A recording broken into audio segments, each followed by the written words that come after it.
Welcome back to the Talk Yours podcast. It's definitely been a minute. We've been load managing through the offseason, getting ready for the season to ramp back up. But we're back now and we're ready to go. And there is a lot to talk about, as you might assume. A lot has happened in the last couple months, and a lot has happened like really recently. So we want to get into that. But first, we're going to start off with NBA free agency, which is mostly over at this point, but there are some really big names left. You've got Jonathan Kuminga, you've got Malik Beasley, who is obviously gone unsigned for legal reasons, but more public reasons than anything else, public perception, things like that. You got Quentin Grimes, who's still unsigned. You got Russell Westbrook, who's still unsigned. And of course, you got Ben Simmons, who's still unsigned, who's a big name maybe for some of the wrong reasons, but what I think we want to get into now is kind of which one of these free agents deserves to be re-signed the most.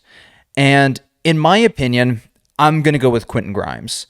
I think it's maybe a bit of an odd pick given that we only saw a small sample size, but what we saw of him was incredible. And the fact that Philly hasn't tried to bring him back yet is a little bit perplexing to me. I really don't understand why you don't bring a guy like that back unless just the asking price is too high. But compared to guys like Kuminga, I haven't heard a ton of, combat between the team and Quentin Grimes. I haven't heard a lot of they're not on the same page in terms of money. I haven't heard that Quentin Grimes doesn't want to be there. So overall, I think he's the guy out of this pool of guys that I would say probably deserves to get signed most recent. Obviously, I love Russ, but I can understand why teams wouldn't want him, given that he only fits into a very specific scheme and in a very specific role, even at this point in his career. And Jonathan Kuminga, despite being the talented player that he is clearly being difficult about re-signing with the Warriors, and he doesn't want to be there, and that's limited his options. So yeah, I mean, and I agree with you, dude. I could see a situation where other teams wouldn't want Kuminga. I could definitely see situations where other teams wouldn't want Russ. They wouldn't want Ben Simmons, maybe even like a Malik Beasley. But Quentin Grimes should have had an actual market for himself. And I think what happened was just maybe, I mean, I could only assume, but his team just assumed that teams would fight over him. But teams filled up their salary cap pretty quick. And the fact that Quentin Grimes isn't signed, that's crazy to me. And I really wonder what the ballpark of contract will be, because at the end of the day, he's always been a guy who's kind of been hyped up throughout his young career, but he didn't actually, do amazing up until he got to Philly. How much money do you think he deserves? I mean, I would put him in the same ballpark as Kuminga, just because, Kuminga, if you're saying he's a $15 to $20 million a year guy right now at this point in his career with what he's shown, I would put Quentin Grimes in that same ballpark, because Grimes hasn't shown consistent production in the way that Kuminga has, or for as long as Kuminga has. But what he showed last year for about half a season, Jesus Christ, still getting my podcast voice back. What he showed at the end of last year was really amazing, and I think it's it's definitely deserving of let's give you this contract, and if you perform the way you performed last year, wow, this is an amazing value deal. And if not, well, we didn't pay you like 30 million, 35 million, something like that. No, yeah, right? I think he deserves around the 20 million a year ballpark. And if I'm him, do I want to take the 20 million, or maybe you want another 1 year to prove that you're that guy, and then now you're getting 30, 35 next year? Maybe, because but then again, how many times are you in a situation like you were in Philly last year where every single player is hurt and you have all of this usage? So I don't think you want to bet on yourself for another year when you're going to be but you're going to be competing with VJ Edgecombe, Tyrese Maxey, Jared McCain, Paul George, all these players. I mean, he comes back to Philly. Is he even a top 3 option? Is he even a top 4 option? I mean, we don't know. It depends on who plays and how they play, right? Philly and their health is always going to be a question mark given the guys they have on that team. And then also, is Paul George going to be Paul George as we've known him, or is he going to become more of a Tobias Harris type of player? Is Jared McCain going to take that next step as a scorer to become an even better one-on-one scorer as opposed to a catch-and-shoot player? Maxey and Embiid, we know what they can do. It's just a matter of if Embiid can stay healthy. And I mean, I don't know. So he kind of floats in between this area of like he could be as low as your fifth offensive option or as high as your third offensive option. And it just depends on what these other guys do. The only thing I could point to, I guess, with Quentin Grimes, aside from what you said, is just as you've mentioned before and as other people have mentioned before, there is an oversaturation of scoring guards in the current NBA. It's not something teams are necessarily seeking anymore. In fact, the prototypical two guard, which is kind of what Quentin Grimes is a guy who can defend and catch and shoot the ball, but isn't necessarily the two guard that, you know, we saw in the 2000s, which is your primary ball handler and scorer. So maybe he just doesn't fit the mold of what a lot of teams are looking for. And maybe if you're a team where he would fit in as your number one guy, you don't want to make Quentin Grimes your number one guy right now. You don't. You know? If his contract doesn't end up being over $20 million a year, I blame his team, Quentin Grimes' team, all of his agents or whatever, because like you said, he's a good defender. And he can shoot the crap out of the ball, and he showed playmaking capabilities last year. He should have been like a top 5 guy in free agency, or not, maybe not top 5. I have to look back to who's in free agency. But when it comes to players who switch teams, probably top 5. Like what he showed was amazing. By the way, we can get into it later. Not to go already into a side tangent, but when you talked about Joel Embiid, it reminded me that I think it was Bleacher Report. It was some sort of article ranked the top 50 players going into next year, and Embiid was at 47. That's 47. That's insane. That's actually insane disrespect. I'm not going to just don't rank him like, he's like, what does it mean to be a good basketball player? Even if Joel Embiid had a bad season last year, that doesn't mean he got so much worse at basketball. He just had a bad 18 game stretch because he only played like 18, 19 games. Yeah. The fact that he'd ever be ranked that low is my problem with a lot of those rankings of Joel Embiid is that people constantly rank Kawhi Leonard in like top 20, 25 in the NBA when Kawhi misses just as many games as Embiid. No, yeah, for the he most does. part. But people just because of one finals run, people give Kawhi that benefit of the doubt when Embiid, and he deserves the benefit of the doubt, but doesn't a league MVP also deserve the benefit of the doubt? Does. Regardless, I think, we both agree Quentin Grimes should have been signed.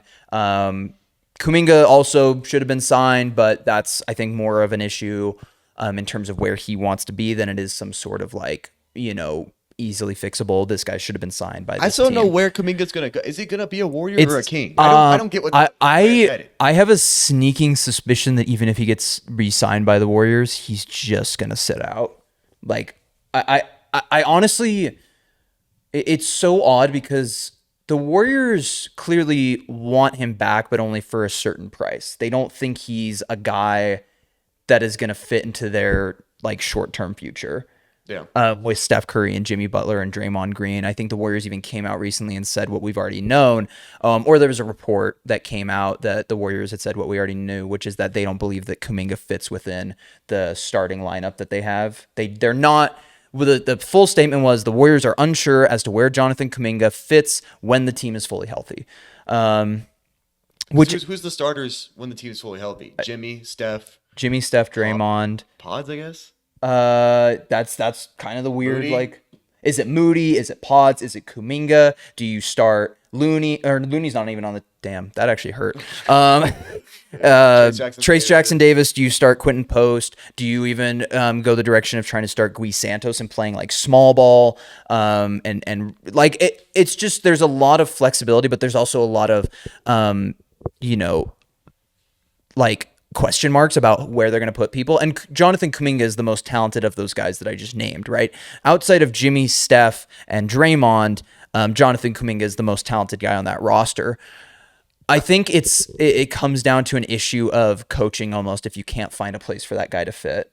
You know what I mean? I would understand if it's like, Moses Moody is actually kind of the perfect two guard in the modern NBA in a lot of ways. But if it was a guy like lower down in the rotation, like let's even say Pods, if you're like, we can't find a spot for Pods, that makes more sense because Pods is a good player, but he is a bench player at this point in his career, right? But Jonathan Kuminga, when he's had opportunity, has shown that he is a starting caliber player.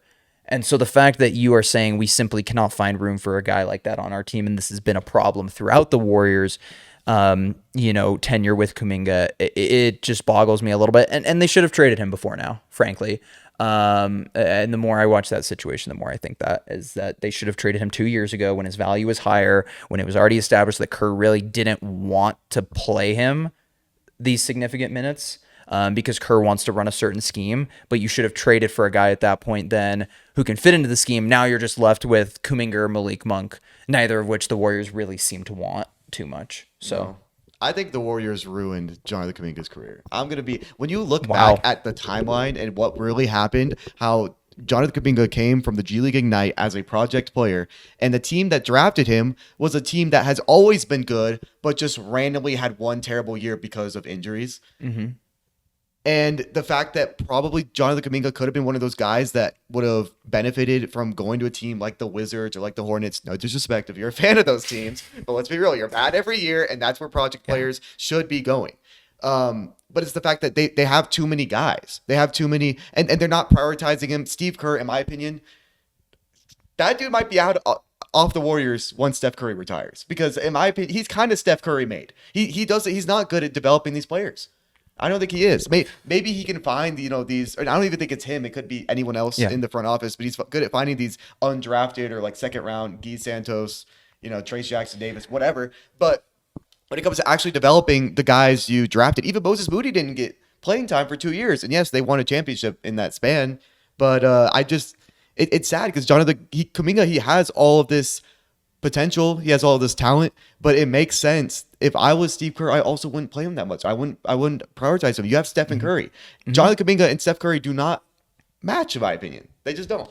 No. And so I really wish that Kuminga's, because again, we don't really know what's going on, but if his team actually reached out to other teams trying to go, there has to be a team that would have wanted him. The Nets didn't use a majority of their cap space. Mm-hmm. You're telling me they didn't want, then again, they have so many young players that maybe Kuminga also would have got lost, but you know what the odd thing is, though, is people constantly fantasize about the idea, and I'm not comparing these two players at all. Don't think I'm doing that in terms of like a one-to-one comparison, but people fantasize about the idea of Giannis and Steph teaming up, right? What is their dynamic as a 1-2? Pick and roll and lobs, right? That's kind of what they're playing off of. I guess it's Steph's gravity and Giannis's gravity is really like the attractive part of that. But I just feel like if you could make... Steph has always Steph having a lob threat has always been such a big thing for the Warriors simply because he generates that gravity. So it opens up a lot of lanes to the basket. And Kuminga is a great lob threat. Now, maybe that's just not the role he wants to play, which kind of also seems to be the case. So whatever, side tangent on that. I do think there's room for a player like Kuminga to work on the Warriors, maybe just not Jonathan Kuminga himself. I will defend Steve Kerr a little bit and disagree with you. I don't think he's necessarily Steph Curry made. I just think he's the kind of coach that when you give him a talented roster, he's going to make the most of that roster. I think he's a ceiling raiser, not a floor raiser, right? I don't think he is a developmental type of guy. I think he also fell into like a perfect situation with the Warriors. I think if he would have got Steph Curry a couple years sooner, they would not have been as successful as they were. But because Steph Curry had been given confidence by Mark Jackson and established by the Warriors system that they had already been running, where they are like, you know what, fire away. Like, we're going to let you shoot as much as you want because we have full confidence in you to do it. Steve Kerr did not come in with that mentality. Steve Kerr often highlights that first year with the Warriors. He was like, why is he shooting these shots? And then they would go in and he's like, oh, that's why he's shooting these shots. Yeah. Right. But my thing is, I think Steve Kerr is a great personality guy. I think he brought together a lot of like big personalities and he allowed them to flourish in their role. He allowed Klay Thompson and Steph Curry to do what another duo has never done in the history of the league up until that point, and fire away from three, which was seen as a super inefficient way to play the game of basketball. He allowed a guy like Draymond Green to flourish in his role, in spite of the fact that personality might have been really controversial in other locker rooms, and I think that has a lot to do with his experience with Dennis Rodman in the past. So I think Steve Kerr is a big reason for the Warriors' success. But I do think they're moving into a place as a franchise where Steve Kerr will no longer be the kind of coach that they need. He's not a Greg Popovich. He's not a, X's and O's guy to that level, which obviously Greg Popovich is one of the greatest coaches of all time. But the reason why I make that comparison is just because that's the kind of guy you need. You need a guy who is going to be able to allow these younger guys now to develop, not flourish as the players they already are, but develop into the players that you're going to need them to be as a franchise. If you had to pick a side, Kuminga or Steve Kerr? Who sided? Because it really is between those two. Steve Kerr did not implement him into the offense as well as he wanted. I love Kuminga, but you've got to pick Steve Kerr. Steve Kerr's won 4 championships for the Warriors. Steve Kerr is one of the big reasons for their success with Steph Curry and this team. I love Jonathan Kuminga. In a perfect world, I'd want both of them. But if you're the Warriors, if you're a Warriors fan, if you're anybody, you simply cannot go, well, Steve Kerr's ruined Jonathan Kuminga. Steve Kerr just isn't, like you said, it's such an awkward position because they had a championship roster, they got hurt, and then the guys that were on their championship roster basically came back. And now you have these young prospects. Now you have Wiseman, Kuminga, Moody, and you're crying for minutes, but they still won a championship in 2022. I think even with that championship, though, I think Steve Kerr's done a terrible job. Jonathan Kuminga, it really sucks for him because, yeah, you're either going back to the Warriors or Steve Kerr will not emphasize you, or you're going to go to the Kings with Zach LaVine, with DeMar DeRozan, with Malik Monk, or I guess the trade would be for Malik Monk. And yeah. I'm hoping the best for Kuminga. God, Kuminga, LaVine, and DeMar DeRozan, and Sabonis. Nasty. At least Sabonis he's gonna get him open. I think Sabonis is still a very talented playmaker and all that, but I just think, but also it's a flaw on Kuminga's end because teams would want you more if you actually did the little things. If you had, because obviously you're comparing Giannis to Kuminga, which obviously you don't mean he's as good, but Giannis is one of the best passers in the league. Giannis for a forward is like top 5 for sure, playmaker, and Kuminga is, in my opinion, nowhere near that. Defensively, nowhere near Giannis. Just all of these things where Giannis is the obvious fit, but Giannis is the obvious fit for, like, a lot of people say Steph Curry and him would be the perfect duo, but for any team, Giannis would be. And that's true. And let's be honest. You know what? We can move on. Let's keep reiterating the same points. Let's move on to the next thing. This happened. Let's talk about Malik Beasley recently. You want to talk about Malik Beasley? I just want to talk a little bit about every free agent. Yeah, we can talk a little bit about him. Is he gonna have to sign a minimum deal? Yeah, that's so sad. I think so, because the fact that he was innocent from all the gambling things, and other than, by the way, Terry Rozier should be investigated because he definitely not innocent. If you ever seen any clips of him on the Hornets or Heat, or mostly the Heat, but yeah, the fact that Malik Beasley, man, any contender could use him. He was amazing. He was 1 or 2 3-pointers short last season of leading the league in 3-pointers, not being signed within a month. I mean, specialists deserve a spot in the league. Yeah. And it just sucks because I think he was such a good fit with Detroit, but Detroit had to move on. They couldn't not draft him. They couldn't sign him because of what was going on, but they needed a shooter. They got Duncan Robinson, and I believe they got maybe the one other shooter. I kind of forget. But I don't know. I think whatever team gets him, it's going to be scary, and it's most likely going to be a contender. I don't think Malik Beasley's going to go to a mediocre team. I would love for the Warriors to get him. I think you'll have enough. You run a 12-man lineup. I hate that. I'll look at the box score. It's stupid. 7 guys. I do think it's hilarious, though, given what we just talked about. Like, Steve Kerr didn't develop these guys for so long, and then he just decided to run a 12-man lineup out of nowhere to try to give them all minutes. But, okay, so I think with Malik Beasley, number one, he was an Anthony Edwards away from leading the league in 3-pointers. I think if anyone else was leading the league in threes, that's not Anthony Edwards, that was like less petty, he would have probably Probably got it, but Ant's petty. This is what I love about Ant. He loves accomplishments. He's going for the awards and stuff. Mm-hmm. Stop trying to act like, I'm just here to win. You are here to win. You can do both. You can, yeah. Think about both. So be greedy while winning championships. Exactly. But no, Malik Beasley. The whole situation is interesting because one of the big things I remember is that after it happened, so many people started digging up clips of him that were like, he's obviously fixing the games, right? And then it starts off as maybe a joke, but then it transpires into this legitimate case that people start making. So at some point, public opinion of him just gets tarnished. Whereas even if he's proven innocent, more people are probably seeing those TikToks about him being a terrorist than they are stuff about him being legitimately innocent. Miles Bridges has a job, by the way. That's the crazy thing. Kevin Porter Jr. Legitimate criminals have a job in the NBA, and Malik Beasley can't get work. The stupid thing about Malik Beasley not getting the jobs is the people accusing him of gambling. Some of the clips they'd show was the last clip of him dropping the ball in Game 6 versus the Knicks. Yeah. You think he was trying to not catch the ball or miss the shot on purpose? He had 25 points that game on purpose. Yeah, that's the crazy. Is he would have had listen, this is not Jonte Porter. If he would have had like a horrible game or something like that, that's one thing. But he was balling out, and he made a mistake at the end of the game. And this is kind of the problem with. He had 20 points in 24 minutes. Yeah, I don't. I'm pretty sure most of that was actually in the fourth quarter in overtime. By the way, like I think Probably, I remember yeah. him making 3 threes in a row, and then all of a sudden playing like crap. Jalen Duren had 21 in that game too. He did. I already missed playoff basketball. Gosh. Yeah. Get to the playoffs already, man. God damn. Can we just go to a football format, have like a 16 game regular season, 17 game, and then just get to the playoff? No, because then it's 6 months with no hoops. Actually, I don't want that. Oh, that'd be awful. Mm-hmm. Let's have 100 game regular season instead. Make it even more. That'd be so Let's much give fun. players a chance to come back from tearing their ACL at the beginning of the year. Yeah, dude. Speaking of, Yeah.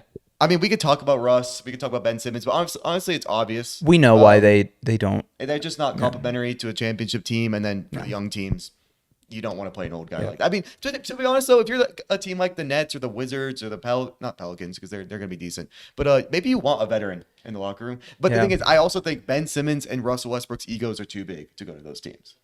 You know what? Thunder, re-sign Russ. You might as well. Russ won't play. Will Russ want that? I don't. It's a free championship. It's a lame championship. The ring chasing championship. Do you think at some point you get to an age where you're just like, I don't care? Like, a ring is a ring. Maybe. I wonder how, because I saw some people talking about, Dame just got to Portland, I think, yesterday or something, and everyone's going crazy. And a lot of fans are saying that, like, if they're Dame, they would love, because, like, Portland shows Dame so much love that he doesn't even care to ring chase. Now, the weird situation with Russ is him going back to his hometown is the best team in the league. So that's a little different. I mean, it's a little bit weird, but also if you're Russ, I mean, he's earned it to be able to go back there for the fanfare and everything like that. Just not even the ring chasing, but like when Dayton feels pressure to play Russ in the playoffs, and that's my move. When Russ hits a 3 to win like game 4 of the finals. Oh no, that would give me chills. Yeah. Oh my gosh. But no, dude, I just think like of anybody, Russ is a big reason why that franchise is where they're at now. When you think about like the trade, but also like the success, the fact that even after Durant left, he prolonged their success to a point where they had assets like Paul George to trade and stuff like that. I just think Russ deserves a lot of credit for where they're at right now. So I wouldn't view it as a tasteless move. But anyway, I don't know. We'll see. Ben Simmons, I still think he's good. He deserves a spot. Problem is that dude needs his ego stroked. He needs he has some confidence issues. I mean, he would just not take open layups in the regular season. So I could see why he's not signed, but I want the Hawks to sign him. I'm not even gonna lie. You want the Hawks to sign him? Shoot, we got 15 spots. I think he can deserve one of them. I guess. He just released where does he Kobe Buffkin. Where does he fit? You want him on a team with Trae Young? You want Ben Simmons on a team with Trae Young? Well, him on a team without Trae Young has been pretty bad. So maybe with Trae Young. Okay. Yeah, you think that'll do good for his psyche, having to look at Trae Young every day? Maybe they'll finally shake hands and be friends, and then he'll become. He might punch Trae Young first day of practice. He's gonna take. He might just walk in and Draymond him, like. Ben Simmons does not have the balls to punch Trae Young. He wouldn't even go up on him in the playoffs, can?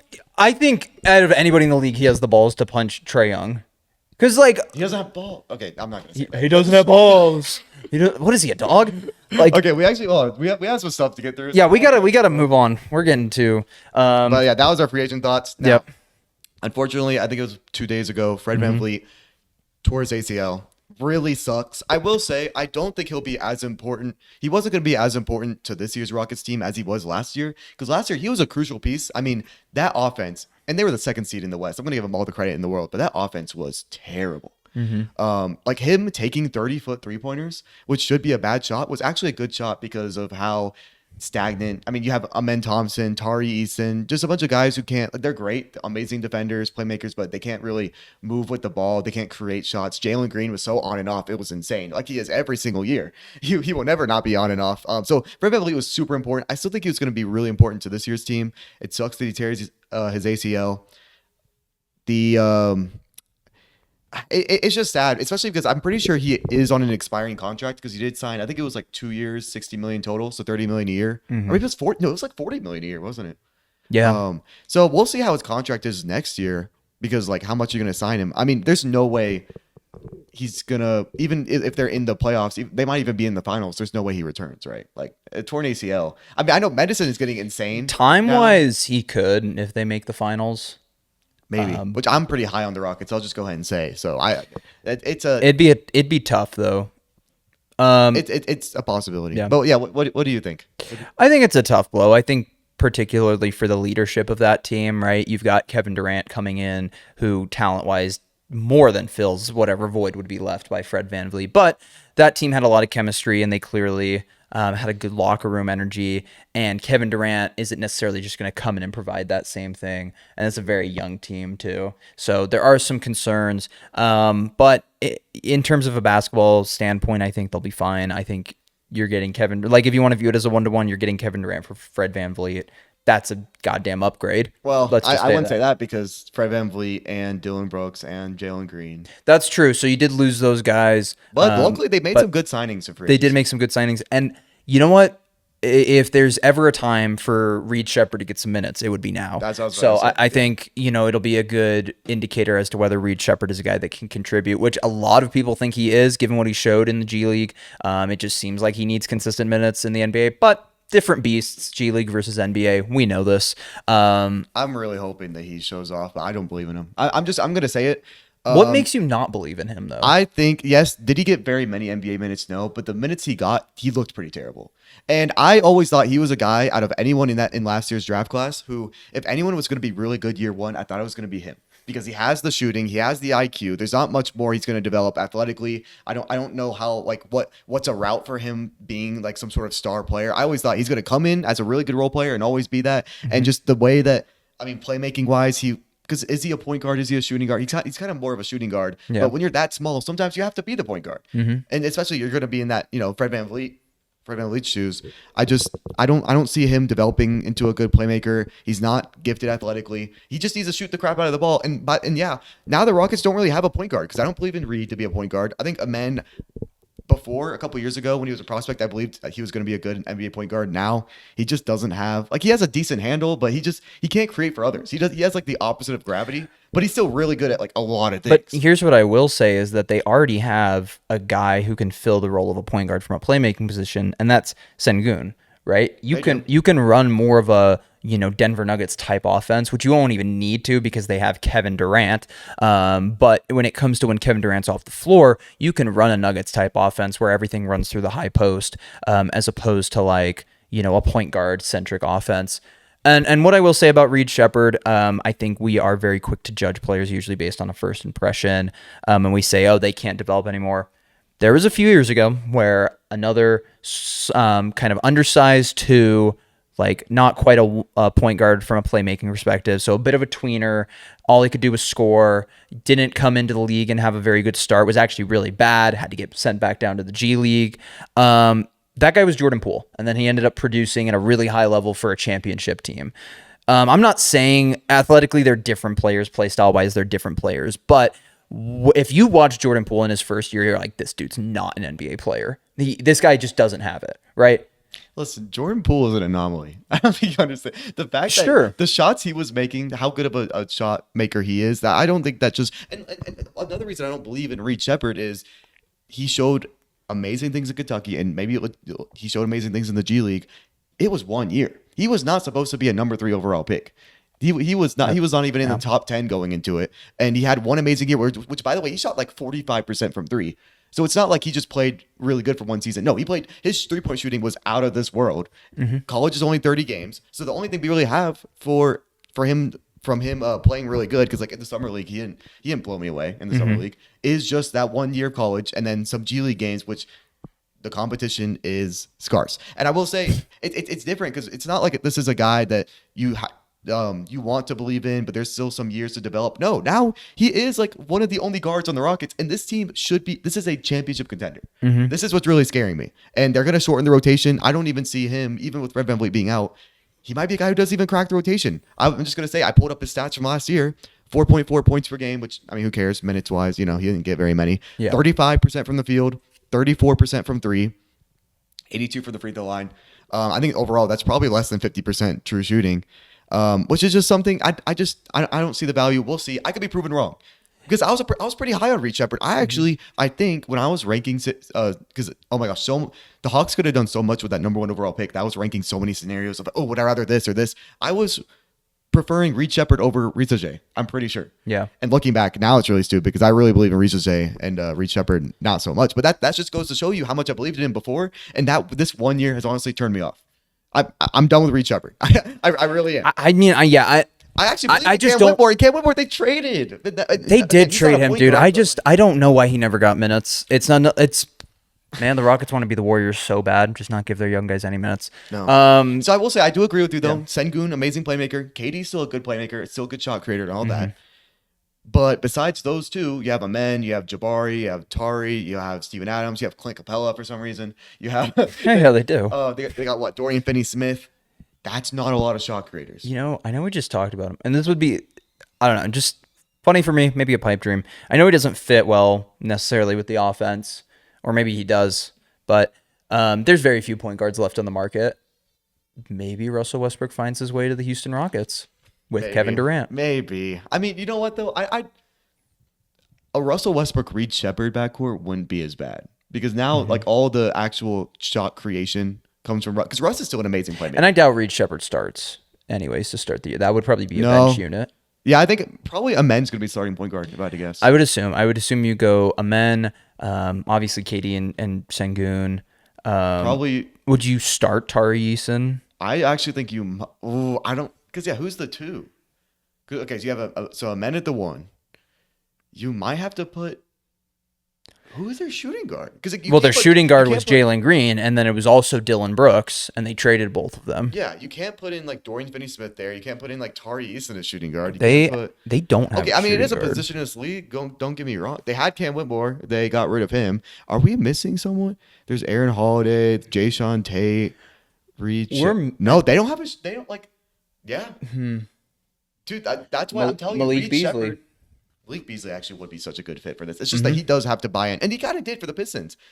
Yeah, I don't think he's a guy that can't. I don't think he's a guy that can't buy in. I said like defensively, specifically, is what I mean though. Yeah, but he just played for the Pistons, who had a good defense. And by the way, he's gonna be the first player so far in the NBA to play for both Thompson twins. If he did go to the Rockets. That'd be true. Yeah, or maybe there's a player before that. But that's the only one I'm remembering. Yeah, but I think the Rockets will be fine either way. Yeah, it's tough because I'll be honest. I had them. I still do. Fred VanVleet isn't this total deal breaker, but they were definitely either 1, 2, or 3 for me in terms of contenders in the West, and I think they still are. But like they were, with Fred VanVleet, they were really leaning toward 1. Like I'm not even kidding, 1. Like over the Thunder, over the Nuggets. I wouldn't put him over the Thunder. I'm just so high on Kevin Durant. I think, dude, I'm not gonna lie, and this is a little side tangent, so we can end this soon, but. Sengun really impressed me. Not only last year, not only last postseason, even more, but even more overseas. How he played overseas in this offseason, like man, it's the only reason I don't like taking overseas ball too seriously. But the only reason I am is because of how much it just emphasized what he did in the playoffs for me. Because I'm not gonna lie, maybe I'm a casual, but. I'm not. I don't care. I'm not a casual. But like, okay, his first couple seasons in the league, Sengun was not a good defender. Whenever I watched him, he was a bad defender. And then during the regular season, they had a great defense, but I was still like, oh, it's kind of everyone else. Dylan Brooks is, amazing. Sengun still isn't that good. But when the Rockets Warriors came, and I watched every single game, I'm like, wow, no, Sengun can actually guard. And he can actually do these things. He can actually, I know he didn't shoot very well, but he was literally the Rockets' only scoring option in the playoffs. So right. I think all that series highlighted in terms of quote unquote flaws that he's not the number 1 guy in terms of being a scoring option. No. And that's okay. And that's okay because I don't think that defines him as a player. Like Nikola Jokic has set our expectations far too high for these types of centers. But Sengun, he was an incredible defender that series. His one knock was probably that he was inefficient because he was shooting too much and he was taking tough shots because Jalen Green, the one game where Jalen Green did something, like they played amazingly. You know what I mean? It was like a blowout. And now you've got Kevin Durant. So in theory, now even if it gets to the playoffs and Kevin Durant gets shut down because there's a lot of defensive attention on him, Sengun should be fine because he's not going to be the number 1 guy that they're focusing on. Even though Jalen Green was the Rockets superstar, I still fucking hate that.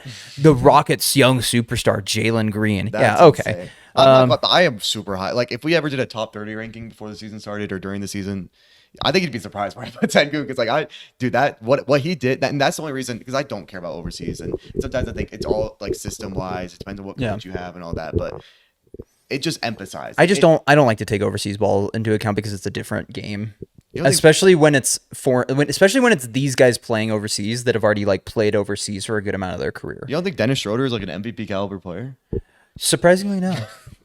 That's insane. Okay, but yeah, moving on. We can talk about what's going on with Kawhi. Yeah, which is the question that everyone's asking. What is going on with Kawhi? Because this kind of just came out of the blue, really. I think of all the guys in the NBA you would expect to have this happen to, Kawhi Leonard might have been like bottom of the list. Like maybe the last guy in the league. Yeah, it's crazy how just one podcaster snitched on him and then now the entire league is investigating him. But yeah, pretty much if you don't know what's going on, Kawhi Leonard signed an endorsement deal with a company. I'm forgetting the name.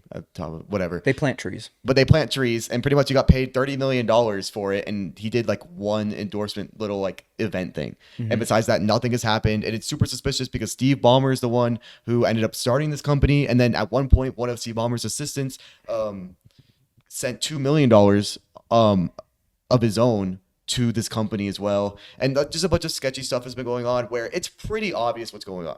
Kawhi Leonard is getting paid under the table, even more money. And then, the details have come out of what Kawhi asked of the Lakers, what Kawhi asked of the Raptors when he was deciding where to sign. And like he was asking for ownership of the Lakers. He was asking for not only ownership, I think, of the Raptors, but also he was asking for Paul George on the Raptors as well, even after they won the championship, which is crazy. Pretty insane. So he ended up going with the Clippers. Adam Silver hasn't done anything too drastic ever since he became the commissioner. He's done one thing, and that was ban what's his name? John T. Porter, right? No. The racist Clippers.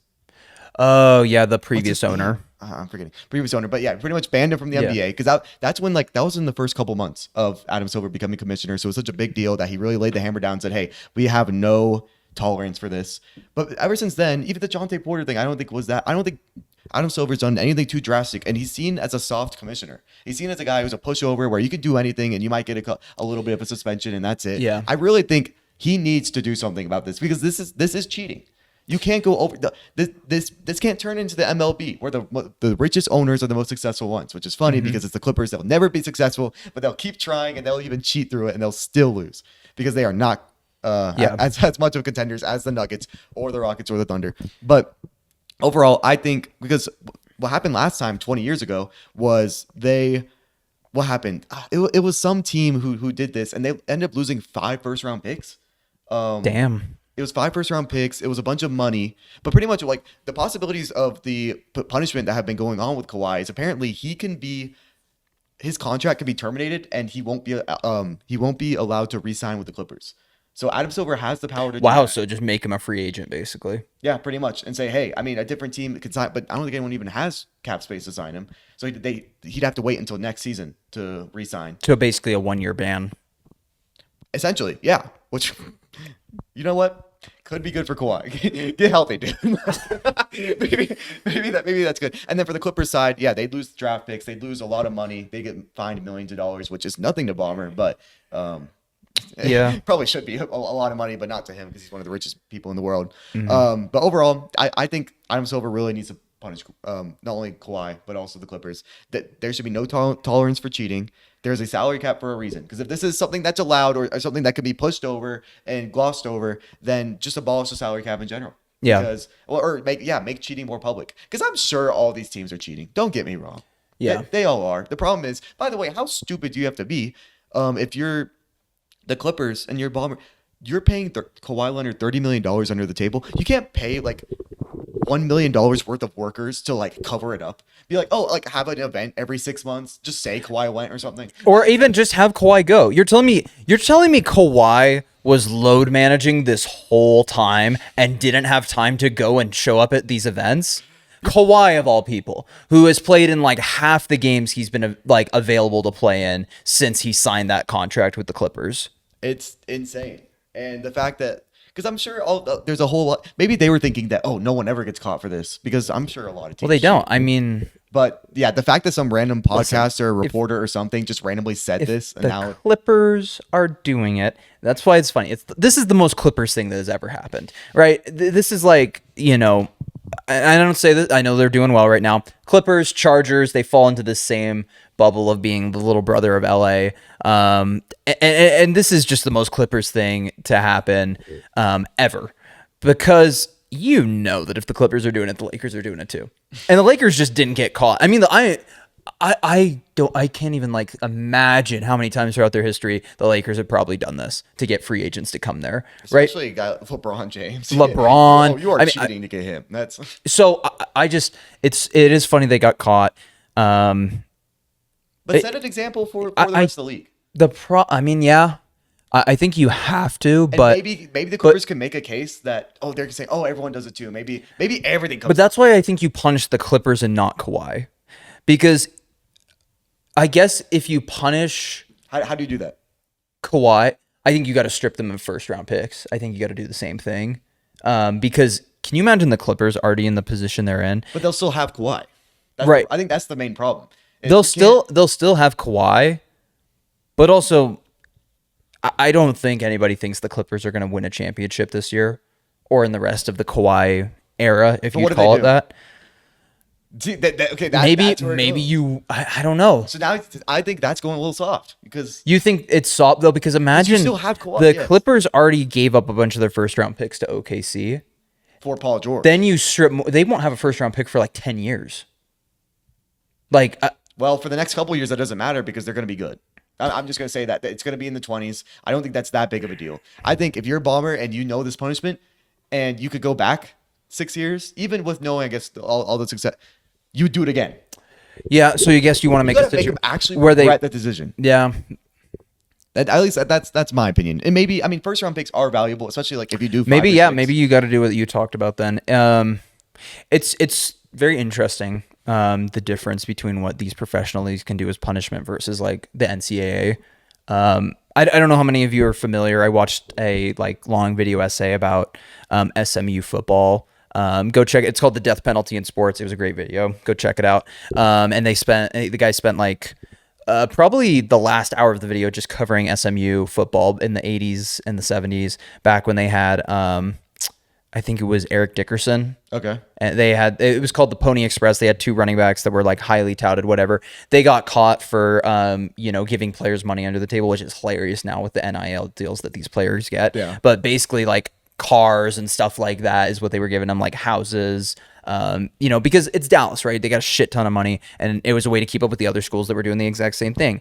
They got punished. They got, basically banned from the playoffs for like 2 years or something like that, or like not from the playoff, but like they couldn't, they were not bowl eligible. Okay. And they were not eligible for a national championship. So there was like a couple years where they should have won the national championship because their team was that good, but they didn't, because that was back when voters would determine it. SMU football just like became a ranked team for the first time in 40 years this past season. Really? Or finished like the year as a ranked team. So that's like it was so interesting to me to see like professional leagues really can't do that. You can't ban a team from the playoffs. No, that's money lost. Like that would be the message. Can you imagine? But then the team will just give up on the season, right? Yeah. But can you imagine if the NBA came out and did that and was like, okay, Clippers, even just a 1-year ban from the playoffs. You ban them from the playoffs. You can't make the playoffs this year. You ban them from the playoffs, you take their draft pick. Yeah. That is NBA. That would like, you would literally be watching the press conference of Adam Silver doing that, and you would see the ghost of David Stern appear behind him with his hand on his shoulder. Like, that is some David Stern shit if he were to do that. And I don't know, man. Maybe it has to happen. I just don't. I think it's getting to a point, clearly, if we're at this stage now where there's millions of dollars going under the table that are clearly not being seen, if we're just finding this out about Kawhi that happened like 5 years ago, that it's going to make it really hard for small market teams to compete. And that is what the NBA has always kind of prided itself on, is that our small market teams can compete. We're not baseball. We don't have no salary cap. The Yankees and the Dodgers can't just buy whoever they want. The Lakers and the Knicks can't just buy whoever they want, right? Obviously, the big market teams have somewhat of an advantage because of location. Sometimes teams have an advantage because of tax laws. But overall, the NBA is meant to be this balanced league. And if you're Adam Silver, you have to maintain the integrity of the NBA, especially with what's been going on with legalized gambling, with what just happened with John Porter. Like, the NBA looks compromised right now a little bit in a lot of ways. It doesn't look like a league with integrity.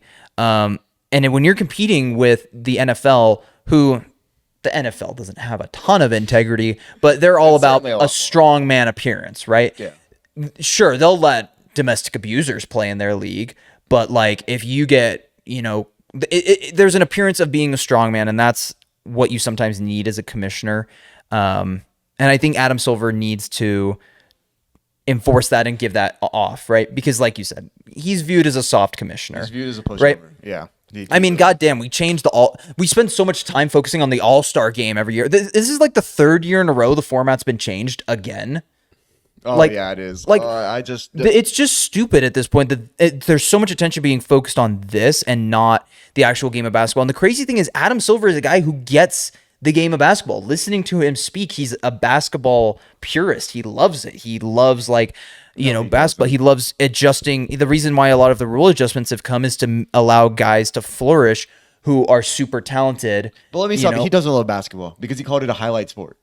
Do you remember that? Did you see anything about that? You didn't see anything? No. He said that there is a no. Okay. So I was about to say a troll. There was a troll post about it, but the actual thing he said is basketball is now a highlight sport. So like people, really? Like he was asked about the prices of how much it costs to actually watch the full games. He's like, well, the good news is you don't actually have to watch the full games because we're a highlight sport, which is insane for a commissioner to say about his own. Did he act like verbatim? That's what he said. Okay, I'm going to pull up the quote. Adam Silver said, there's a huge amount of our content that people essentially consume for free. This is very much a highlights-based sport. So Instagram, TikTok, Twitter, now X, YouTube. Another example that is advertising-based that consumers can consume. So he was asked this when people were asking him, yeah, how do you expect fans to, like, how much, because it costs a lot to watch these NBA games. You have to buy, TV, random Amazon Prime broadcast, random Peacock, random League Pass as well. And then if the game's blacked out, you either got to get like a dish or you got to go to the actual game. It costs a lot.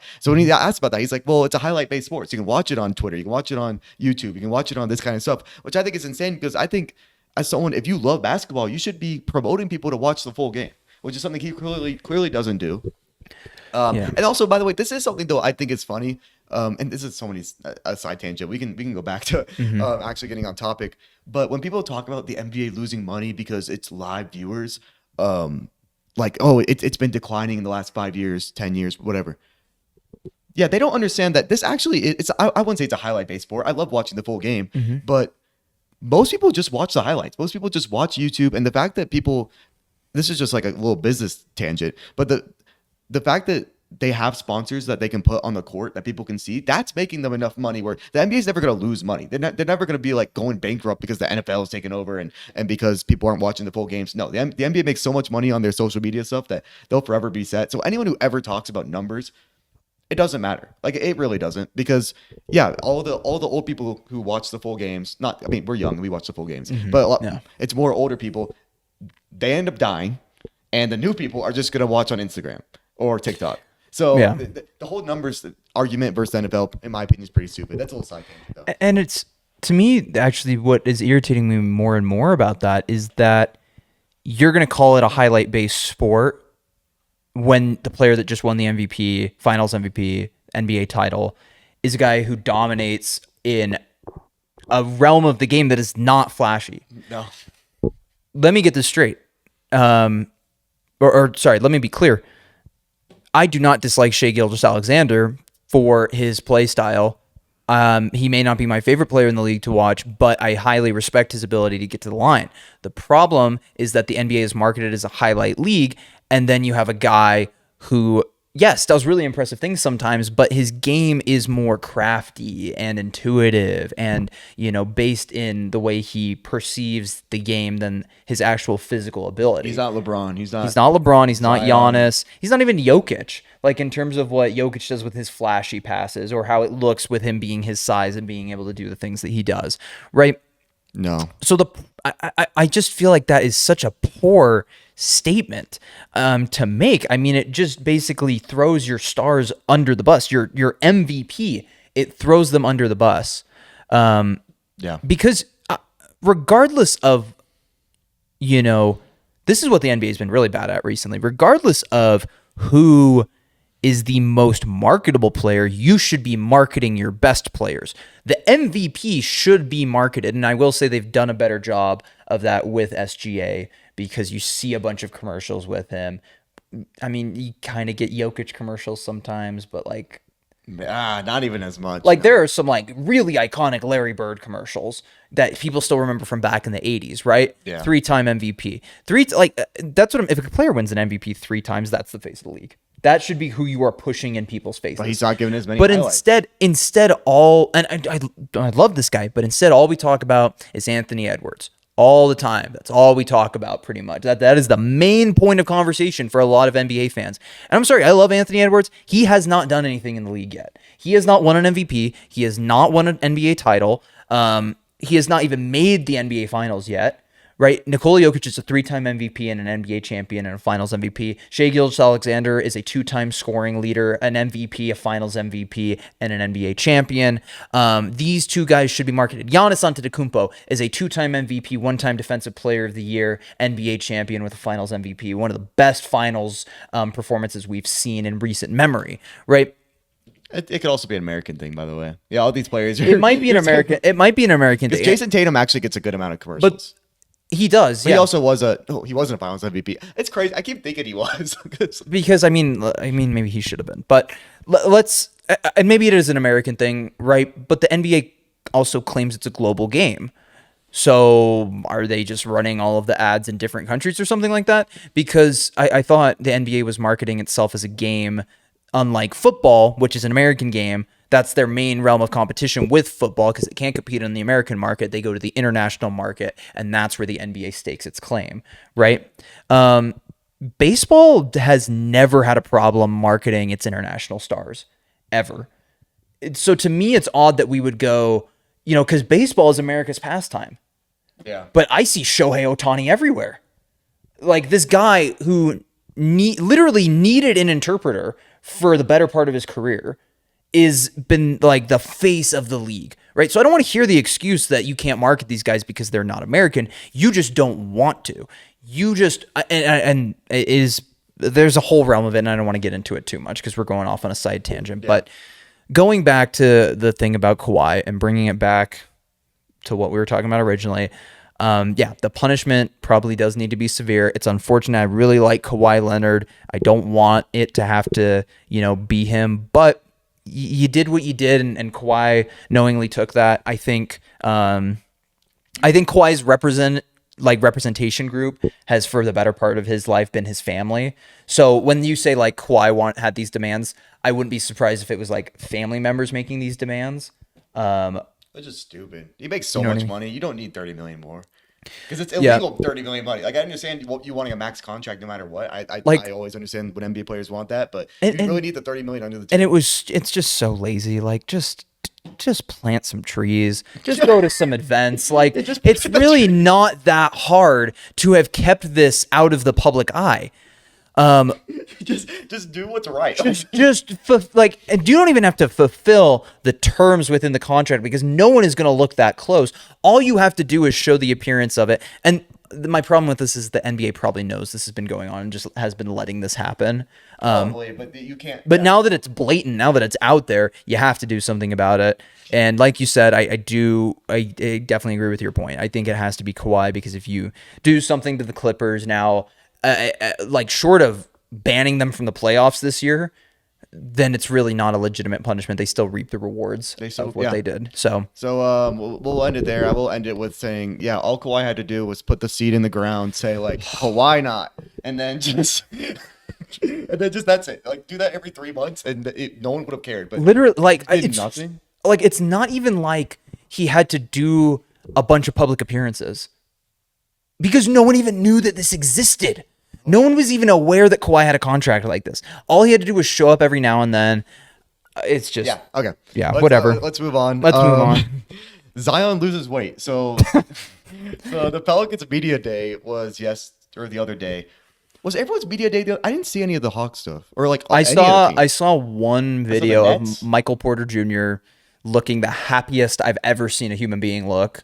Which He's gonna get all the shots. yeah, yeah, I'll be he's happy too. him and Cam Thomas gonna be fighting over that ball. And like 7 rookie playmakers. They might have to stagger their minutes. And they have Kobe Buffkin, Yeah. unfortunately. But yeah, pretty much the Pelicans media day was yesterday, and Zion looked skinny. Like when I say skinny, honestly, it looks really good because he had a lot of weight to lose, but like he might have lost a little too much weight because what made him good was how strong he was. Now maybe it was all fat that he lost, and he's just purely a muscle machine, maybe. But overall, it did that all in a matter of like what? He last played basketball 6 months ago because he played in the middle of the Pelican season. Yeah. I kind of agree with Jeff Teague. So what Jeff Teague said, he's no longer okay. I'm still a Zion's like my favorite player in the league. I'm still a Zion fan, but Jeff Teague said he's no longer a Zion fan because it's now a contract year, and now he just randomly did this. Like Zion could have always done this. When you have, and I understand there's a mental aspect when it comes to losing weight, and it's not as easy just because you have money. But it is actually that easy when you have money. You have people cooking for you. You could use appetite suppressors. I'm not saying Ozempic, even though he looks like he did use Ozempic, but you can use there's just like good appetite suppressors you can use other than obviously like smoking or whatever. Yeah. Yeah. But yeah, like, but he did lose a lot of weight, and his MVP odds actually doubled in the last 2 days. Oh, I believe Really it. doubled. Yeah. So overall, I'm super happy because I'm a Zion fan. I think he might gain a little bit of weight because like it could be also angles and lighting. Because he always looks skinnier in the off season. No, he always but this is another level. Like he actually looked like 210. Yeah. Like he looked like 210 pounds, like less than Anthony Edwards weighs. Like, Which yeah. is insane because Ant's shorter, a fitter dude, and like he looked, but also he looked like fast. He looked bouncy in the videos. And the thing about strength is a lot of it can also be built on frame, and Zion still has that big frame. Yeah. Right. He's not going to be a small guy. What's also scary though is how fast he was at his weight. I wonder, how fast how explosive his first step's gonna be. Like we might see it, but this could be an MVP. Well, I mean, obviously the Pelicans would have to win a ton of games, which I don't believe too much. This definitely could be a version of Zion that we haven't seen since Duke, and I would say he's probably at his weight, the way he looks now, probably faster now, but he's might look similar to how he looked at Duke just based on like the competition he's playing. Well, Zion higher now. In the quote said that he feels the best he has since Duke/high school. Yeah. So I think.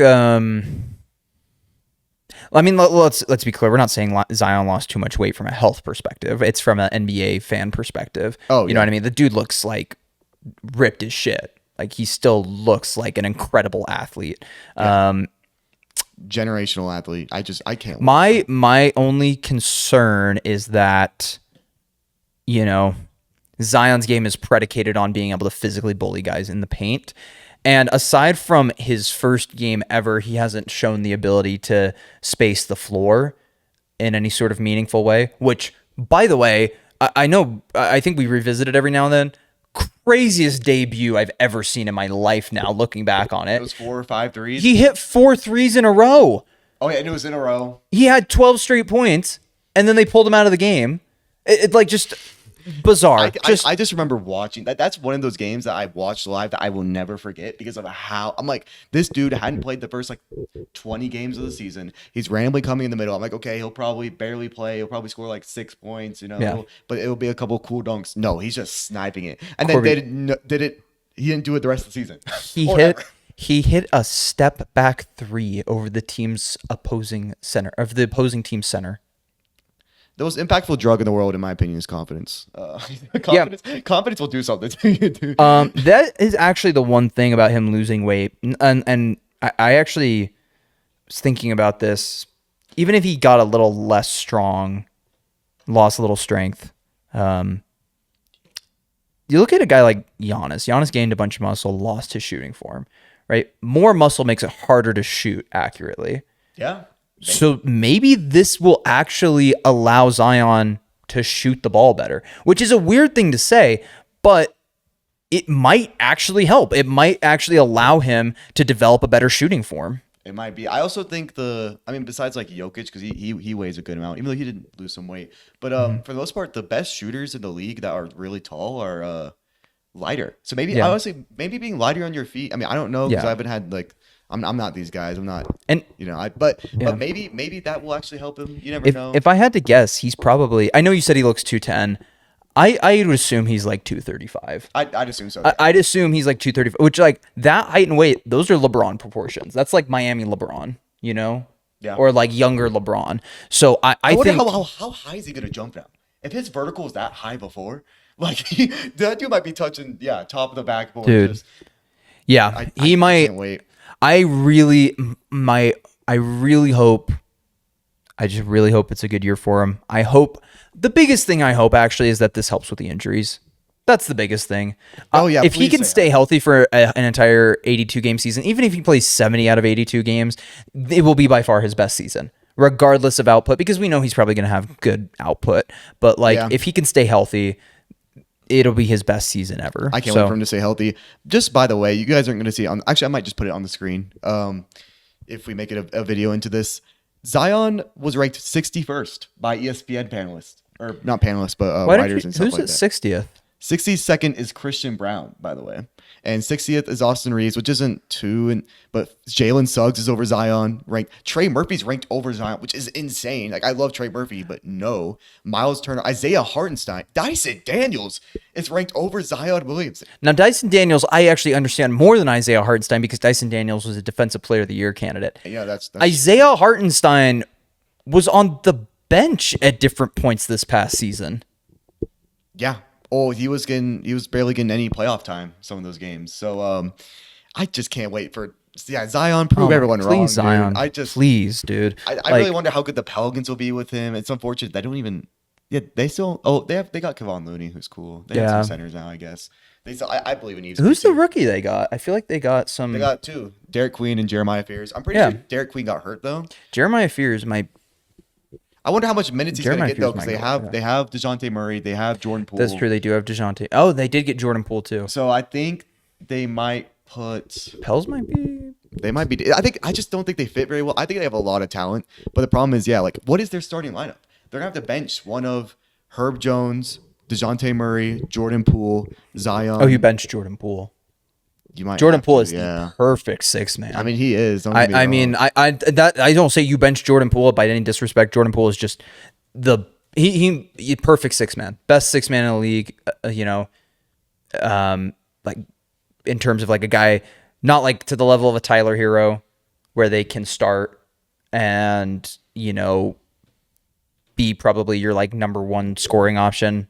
But definitely, like you play him off the bench. Like that's your Lou Williams, Jamal Crawford, like ideal six man. Because here's the thing: Jordan Poole was the sixth man for a contender, and he won the championship. I really hope he doesn't get that big ego and not want to be off the bench for the Pelicans, because the Pelicans have been pretty bad the last couple of years.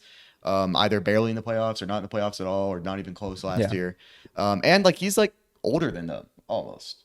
Like I think he's older than Zion, or he was the same draft class as Zion. Yeah, he was drafted before Herb Jones was like 2020 or no, Herb Jones was like 2021, I think. Yeah. And then Trey Murphy was before that. So like he's like tenured wise, like he's been in the NBA for a long time. Besides obviously DeJounte Murray's been there longer.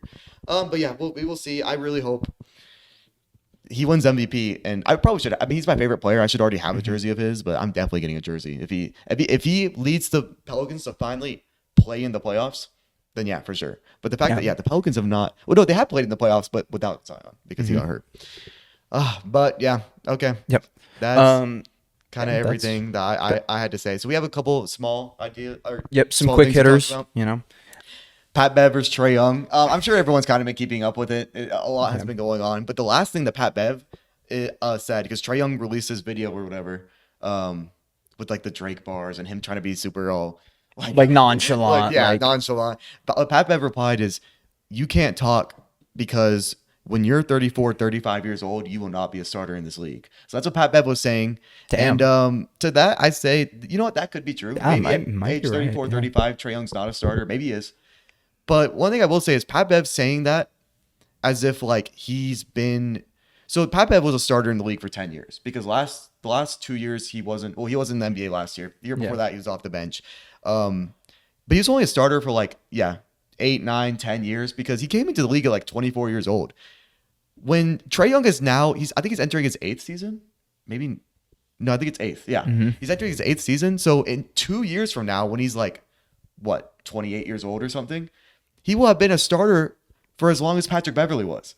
So for Pat Bev to talk like that, it doesn't. Pat Bev, yeah, he could even make the NBA until he was like 24, and he had an amazing story. Don't get me wrong, you know, big fighter. I think he played in college for 4 years, or maybe played for college for less, and then went internationally for a couple years. Yeah.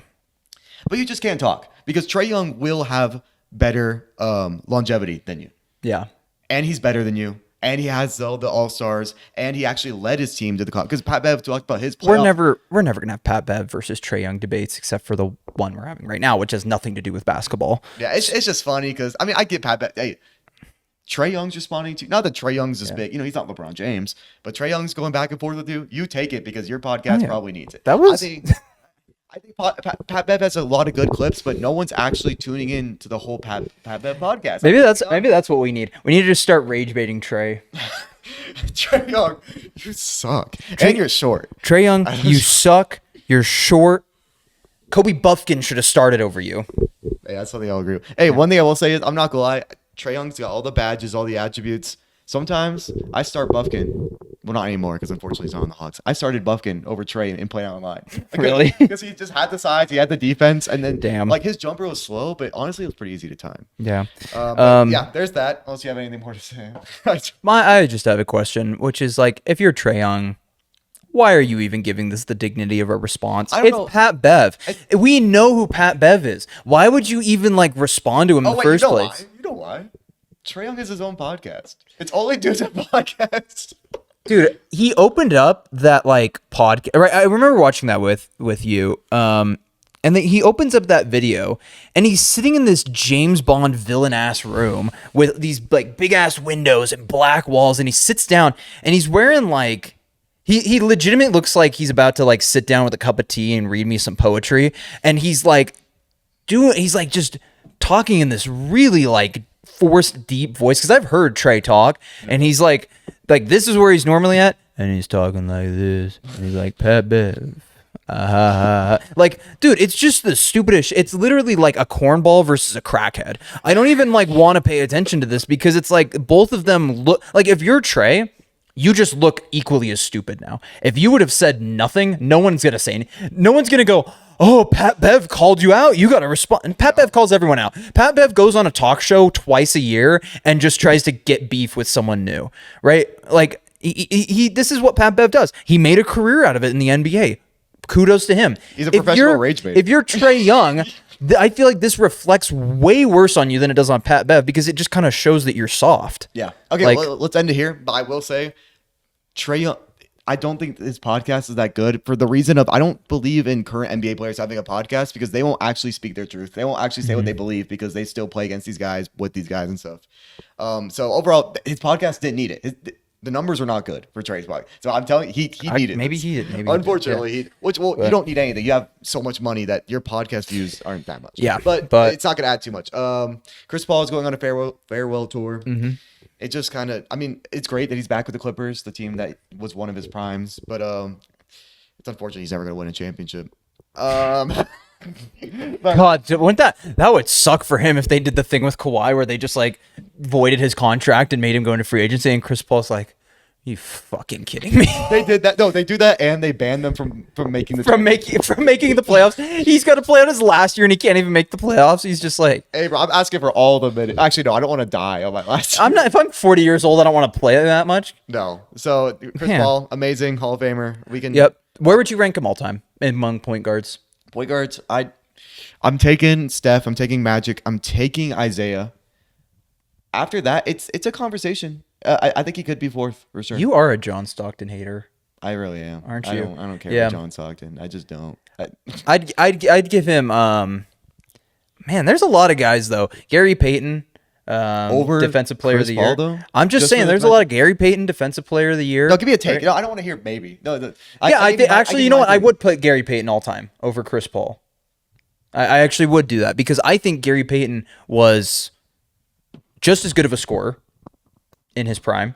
I don't think. And a way better defender. Maybe they scored like points per game. They scored just as much, but Chris Paul always could have been. He was just such a good playmaker. He's not gonna be. Yeah, but you can't give him credit for like, oh, he's a great playmaker, and he could have scored more, and he could have like, you know what I mean? Because he's a winner. Because he constantly won.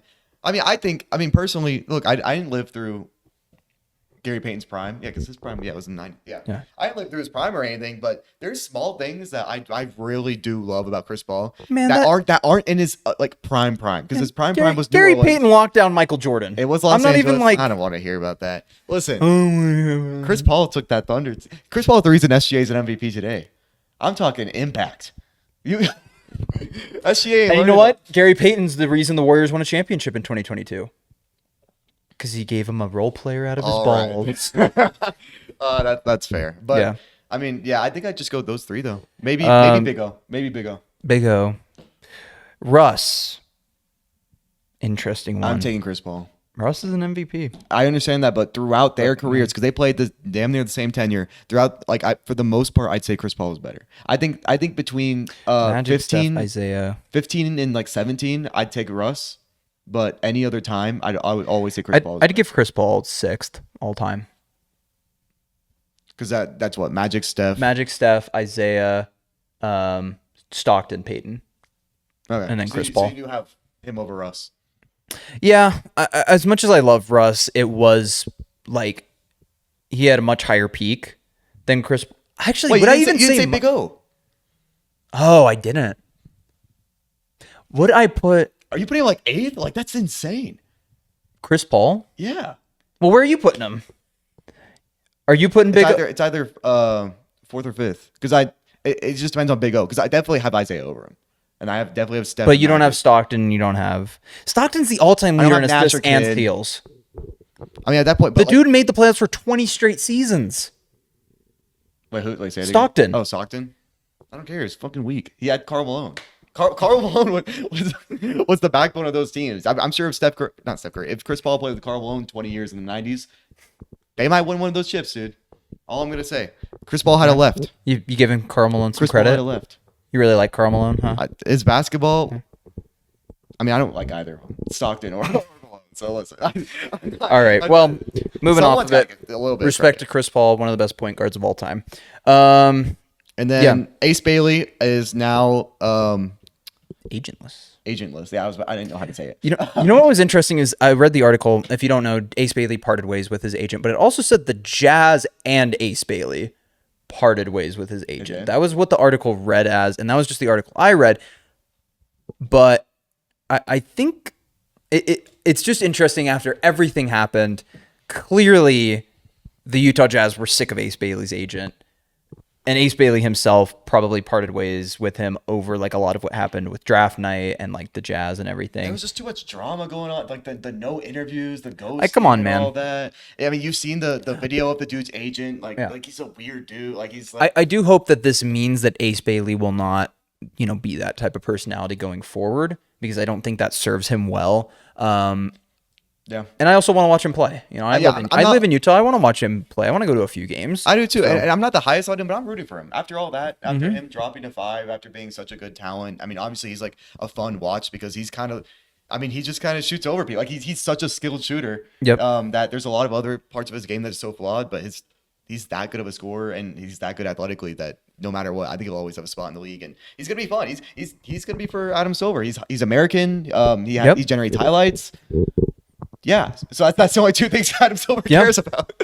And then my last thing again with the Jazz, just some random news. The Jazz aren't going to re-sign Walker Kessler, which is kind of weird because he's been in these trade rumors for 2 years and they haven't traded him. But now you're just going to lose him for nothing, or maybe he becomes a restricted free agent next year, so they still have the opportunity to do a sign and trade. So I guess, but how much? I actually think you'll get more if you just trade him at the deadline versus the signing. I genuinely think what they're doing is they're waiting to see if this core is going to be competitive in any way, shape, or form. And if they're not, then they're just going to try to trade him. But if they are, then I would assume they're going to try to re-sign him. Yeah. So we'll see. One thing I actually do like about it is I like Kyle Filipowski. I think it's weird that he's now in this Mormon.